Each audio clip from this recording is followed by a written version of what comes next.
Great. Hello, everyone. My name is Daryl Vermey, and I am the sales slash business development for Weather Innovations. Weather Innovations, if you're not familiar with them, we weather data, weather stations, and also create websites for our clients. One such website is this website, decisionfarm.ca, which I'm going to take you through right now. And we hope that many of these tools that I'm about to show you will help you make decisions on your farm. So basically right here is the splash page or home page for decisionfarm.ca. And what you'll have to do is click down here where it shows register.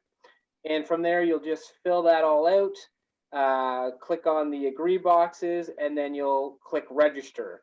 And from that register, you'll email stating, did you make this account? If so, click on this button to approve it.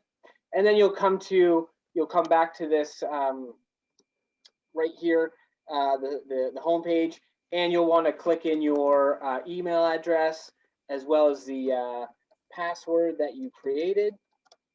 We'll go log in. And what you will see is create a new field. So it will, your first time logging in, it will default to creating a field. And because you're new, your account's new, you'll have to create a field which drives all the tools and models that you'll be able to see once that field's created. So to start, what you'll want to do is create a farm name. I'm going to call this one Farms.com. And then it prompts you to put in your field lat and long. Well, most probably don't know their lat and longs. So an alternative thing you can do is type in the address. So you can type in Ottawa, let's say. It'll come up, you click on it, and it'll go to your the Ottawa.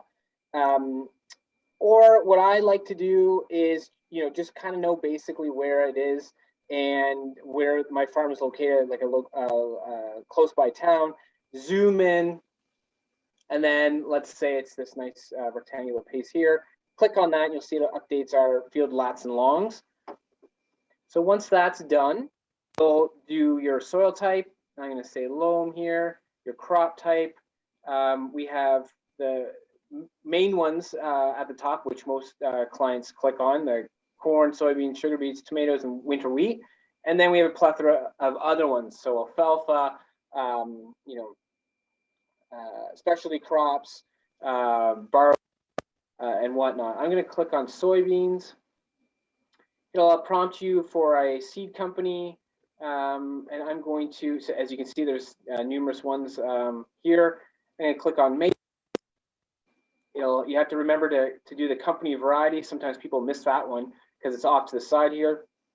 But click on that, and I'm going to click on RX Ignite. Then we'll click on our planting date. And obviously it's August, so we're going to have to go back in time, and we're going to say May the 3rd.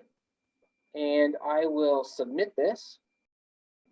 So once we click submit, we are positioned to the field measurements layout. And this just where you can basically draw the measurements, borders of your field, just to get an idea of what the measurement. You want to click on create a new measurement. Click on the corners there. We have a nice rectangular field. So this is pretty straightforward. And then it shows you here your acreage, 38.65.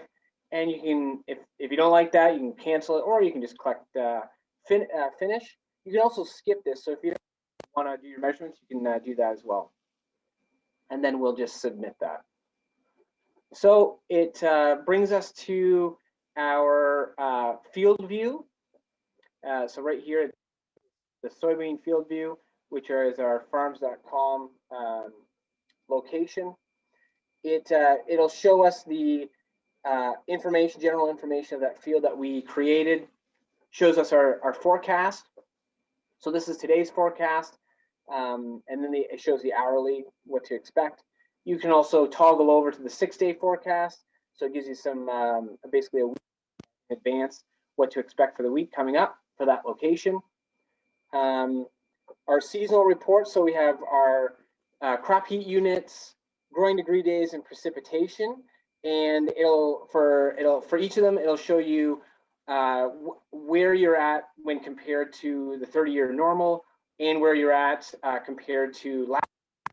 That's for crop heat units, growing degree days, and precipitation. Now, so you can toggle all through that. Then we have our growth stages. So for soybeans here, we have 17 days ago was the R4 stage, and then one day, sorry, right now we're R5, so tomorrow they're expected to be in R6 stage. And then we have our historical data, which shows us a 7-day summary, and then the 30-day summary for this field, and then you can toggle that to the 5 days. So we have a 5-day summary here of historical data, and it shows you your temperature high, low, and average, as well as your precipitation.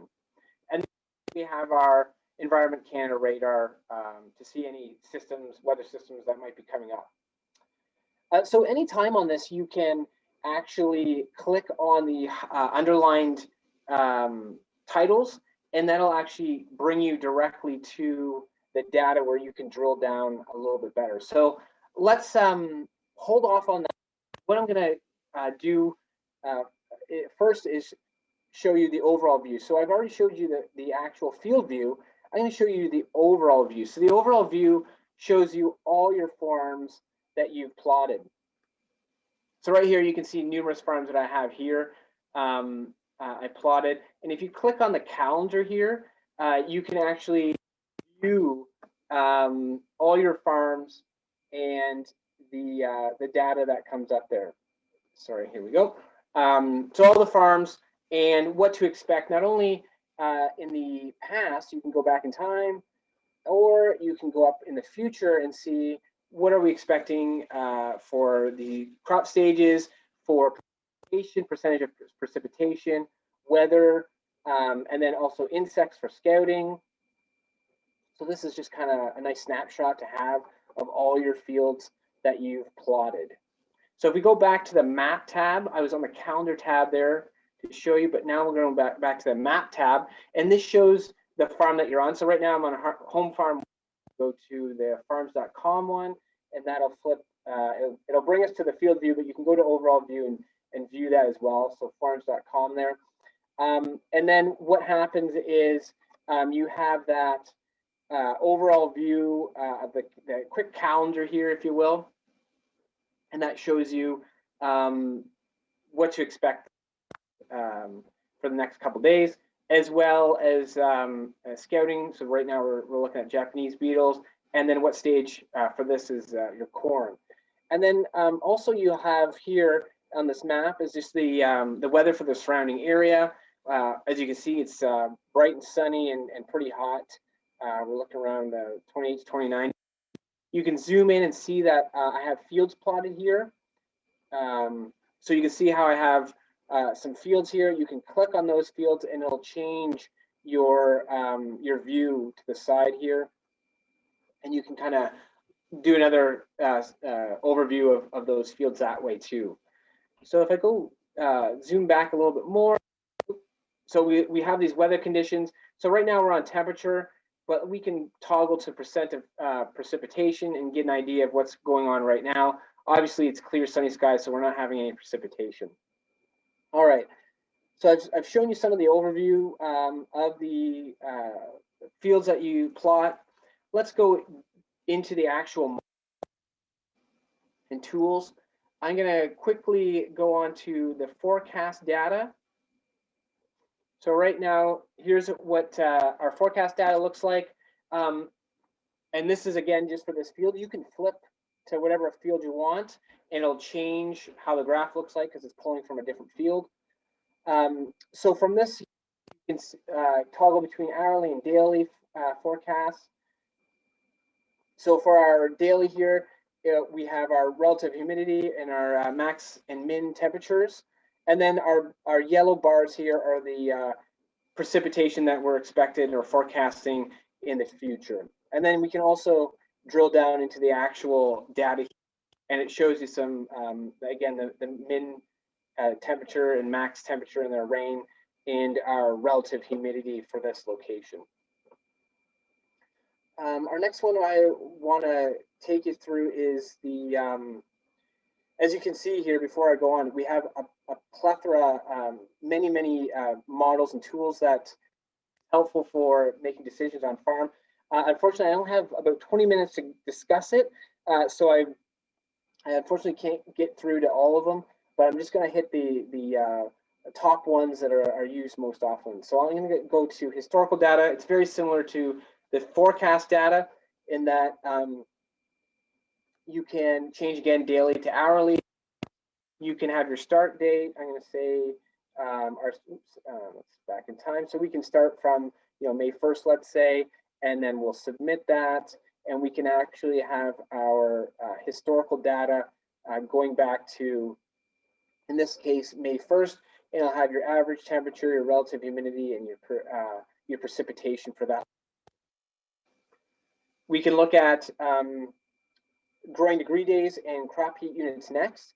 So our growing degree day module, this is pulling from our start date, which is April 9th for our old home farm. I can go to my Farms.com one and I'll switch it to May 3rd. As you recall, that's what I plotted it at. We can change our growing degree base as to whatever you want. So let's say 10. That changes our chart here. As you can see in the chart here, we have our blue bars, which show the 1 day growing degree day accumulation. So that for this one, 0.2. But then you have our yellow line, which is the accumulated. So each day is added upon itself, and then we have a line that goes up and to the right. Now, if you want, you can scroll down and see the raw data. Instead of it being in chart form, you can actually see what the numerical values are for each day. And it also includes the max and min temperature for that day. Lastly, just wanted to point out that it for this for growing degree days, it shows that what your growing degree days are from your planting date. So if I let's say did a month ahead advance, it's nice to show what you had from planting, which is 980.7 growing degree days, and then this is from June 1st, and it's 867.5 growing degree days. So it's a nice little summation of what's going on in your field. Next one I said I would take you to is the crop heat units. It's very similar to growing degree days. Again, you have your date and your end dates. You can change that if you want, and you can change your end dates to whatever you wish. Again, so the charts are very similar. You can hover over them, and you'll see your CHU and then your accumulated CHU in the yellow line. And again, you have your total CHUs from planting date, which is 2,456.6, or from what we charted here, May 19th to August 9th, which is 1,986.1. And then again, if you scroll down, you can drill down a little bit more on a day-to-day basis what your actual CHUs are, and then you have your max and min temperature as well. Let's go next to your to the field bin cast. This is one of our most popular models. Very handy for those growers who want to know when is a good time to flick on their bin fan and dry their crop. So what you'll want to do is click on whatever crop you have. I believe this one was soybeans, so I'm going to click on soybeans. But obviously, if you have 3, 4, 10 bins, you might, each bin might have a different crop. So you can click barley, you can click whatever you want, and it changes the outcome of equilibrium moisture content. So just a rule of thumb here is that the darker green, the better. and the lower the number, the better as well. So the number constitute our equilibrium moisture content, and the lower that is, the better it is for conditions for drying. And it gives you the forecast on an hourly basis as to when to turn on your fan. You can scroll down, and I believe it goes out to almost a week there, and it shows you the best times to flick on that bin fan and get your best drying conditions. Like I said, green is better, and then yellow is probably not the best time to have that fan running, and you probably want to turn it off. Again, just a nice prediction model for when your bin is the most opportune time to dry that to dry the grain in the bin. Our next widely used one is called spray cast. So like I said, probably one of our most popular besides bin cast would be spray cast, and this is just a good advisory to when it's most ideal to apply herbicide, fungicide, anything on your field using your nozzle. So really the only thing right here is just make sure you're on the right field. So we're on Farms.com.2, or you can whatever field you want, and make sure your booms are at the height that you spray at. So 0.6 meters or 1.2 meters. And as you can see, the graphs change there when I flick it back and forth. So we have our fine, medium, and coarse texture nozzles, and then our wind speed, wind direction, and our precision and temperature. And that's all takes into account when we spit out this graph. Red is not advised to spray. The yellow or tan color is poor advisory to spray. Blue is fair, good to go, and you can spray on your field. It gives you an advisory every hour. So today at 2 o'clock, if you have coarse nozzles, you're pretty much good to go for the whole afternoon and evening. But if you have a fine texture nozzle, the conditions are poor until 9 at night. And then it gives you tomorrow's forecast, so you can kind of take that in consideration. And again, some nice blue and greens here in the morning, 1 hour of red it looks like, and then the afternoon is, depending on your if you're using fine or medium texture nozzles, it's not looking the best. So nozzles are looking good for basically the whole day. And then lastly, we have just a map here of a visualization of the wind and the intensity. So the faster these streakers are going, the faster the wind speed is, and you can kind of just look at that and say and see how the speed is. Let's go to timings. Again, like I said, there's so many tools here, but unfortunately we're strapped for time, and so we're gonna have to cut it short. But I'm going to show you as much as I can. So our pest timings here. This is for soybeans, and so for this the pests here, bean leaf beetles, Japanese beetles, seed corn. You can click on those, and when you click on that, it'll go to the bottom to show you what they look like in their larval and also adult stage. It has a description there. Also can show you that for potato leafhopper or seed corn maggots for the soybean seeds.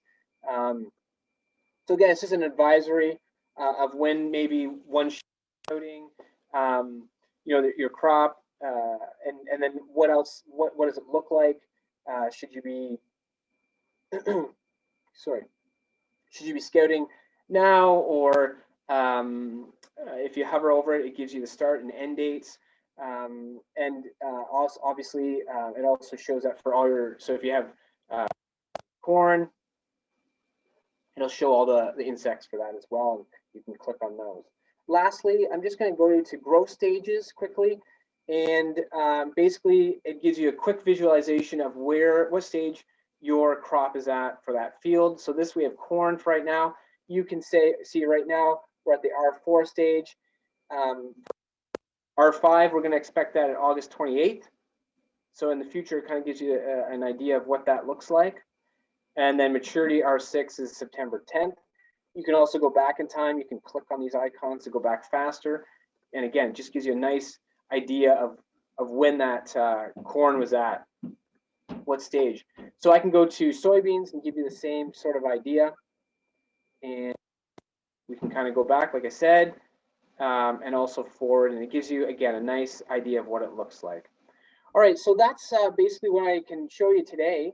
So I'm going to wrap this up just by saying that if you have any questions or concerns or anything like that, please don't hesitate to give me a call or an email address or shoot me off an email.